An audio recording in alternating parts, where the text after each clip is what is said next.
Please make sure to subscribe and hit this bell icon and say all and save. And that's all you need so you don't miss my pretty face. Thank you. Well, ladies and gentlemen, so welcome to our first video, our very first video of planets through Navamsa. And today we're going to start with the Atma Karka of Navamsa, the soul significator of Navamsa, which is Venus. And we're going to discuss Venus. What happens when Venus is sitting in the first house of your Navamsa? We're not going to discuss any signs.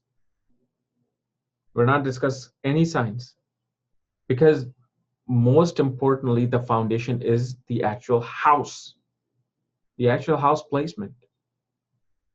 So what is it? What does it mean when you have Venus in the first house of the D9 Navamsa? Now, obviously, if you do not know where your planets are placed in Navamsa chart, which is the most important chart after the birth chart, because it represents the heart of your planet, represents the inner being of your planet, represents your inner goals. So if you do not know, go to astrologycares.com and go into shop section, check out the full astrological report on option 5 and beyond. And that's right on the second page, you will see the Navamsa chart with all the other information that you will ever need.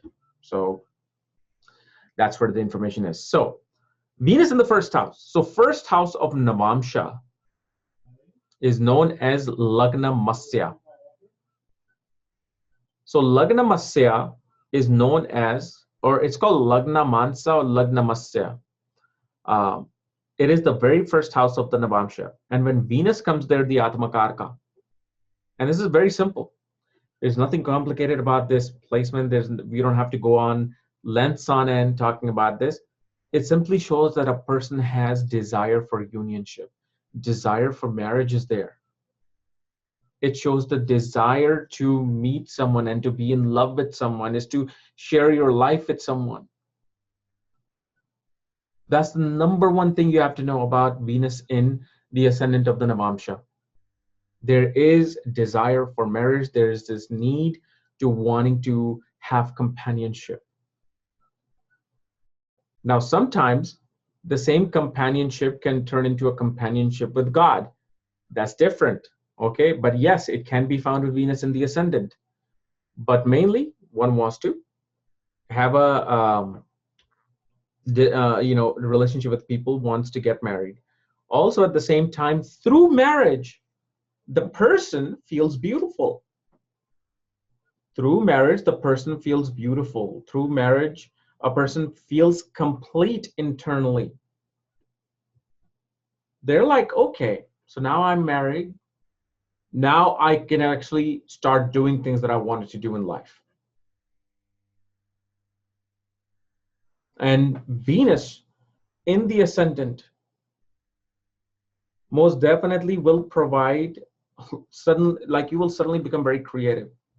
Because remember, Navamsa is the head, but Navamsa becomes the inner head. If your major thoughts of the birth chart, then Navamsa is that subconscious. The subconscious becomes very creative and artistic.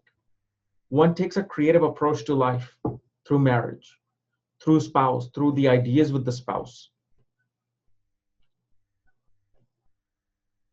So that is all that this represents, just by the house placement. We don't need to even go any further than this. It simply shows the desire for unionship. And one thing we also see with Venus and Navamsa in the ascendant is that through marriage and through your spouse, your fame rises. Your fame rises, your wealth rises, luxury comes in your life.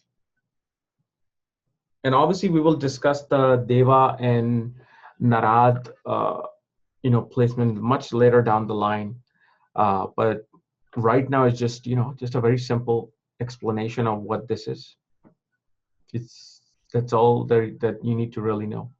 Once you get into the sign placements, that's when you can add extra colors into this mix.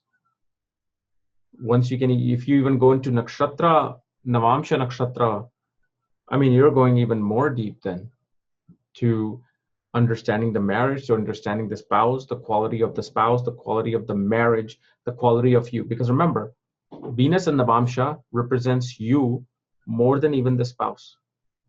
Because this time I am only talking about what is happening with you. I'm not saying anything about the spouse. Because Venus is the Atma Karka of Navamsha. So that means it represents your own inner souls, your inner goals after marriage. What the spouse, who the spouse is, what they're going to do, that we will discuss that later on. But Venus, especially in a man's chart, would represent a wife. Because remember, in a female's chart, it'll represent a husband. Or I'm sorry, in a female chart, Jupiter will represent the husband. And one thing I will also tell you, even if Venus is debilitated in the ascendant, it still gives that desire. Venus in the ascendant, regardless of what sign, the desire will be there. The shades of the desire changes, but the desire is there because Venus is sitting right there. Now, one can be, you know, like a what is a 1978 love story, and the other can be a Godfather 2, which is the relationship of Al Pacino with his wife. You see the shades. They're both, love is there, marriage is there, but the shade is different of this scenario. And this is an excellent placement. Excellent placement. You know, one gets a lot of attention in the marriage. Not only through the spouse, you get attention of people. That's why I said fame rises. People pay attention to you because of your spouse. Okay? So guys, this is my quick analysis of Venus in the ascendant of your Navamsha. Next week, we will discuss, you know, sun and then moon and then all the other planets, you know, one by one on the ascendant. And that's how we'll go. Okay? So if you're new to my channel, subscribe below so you don't miss my videos, and go to my website if you want to know your report and consultations and Navamsha Nakshatra readings, all of that. All right? See you.